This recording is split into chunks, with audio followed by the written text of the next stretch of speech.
एक आदमी ने सिर्फ इतना चाहा कि रोबोट उसके कपड़े धो दे और घर की सफाई कर दे।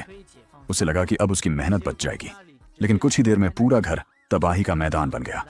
उसने सिर्फ $9.9 में एक मल्टीटास्किंग रोबोट खरीदा। बड़ी आसानी से उसे इंस्टॉल किया और जैसे ही स्विच ऑन किया, रोबोट तुरंत काम पर लग गया। लेकिन सफाई करने की बजाय वह घर का सामान तोड़ना शुरू कर देता है। देखते ही देखते शेल्फ और दूसरी चीजें टूट जाती हैं। आदमी डर के मारे कुछ नहीं कहता और उसे झाड़ू देकर फर्श साफ करने को कहता है। फिर वह अपनी पत्नी को काम पर छोड़ने चला जाता है।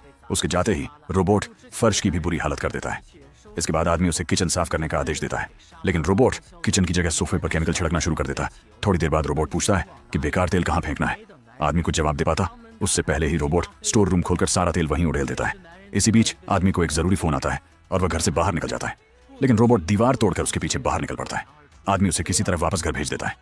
घर लौटकर वह देखता है कि रोबोट कपड़े धोने की तैयारी कर रहा है, लेकिन उसने दरवाजा ही जाम कर दिया होता है। इतना ही नहीं, वॉशिंग मशीन, खिड़कियों के शीशे और घर का बाकी सामान भी बर्बाद हो चुका होता है। जब आदमी काम से वापस आता है तो उसका पूरा घर खंडहर में बदल चुका होता है। सच में ऐसी आर्टिफिशियल इंटेलिजेंस इंसान की मदद से ज्यादा नुकसान कर सकती है।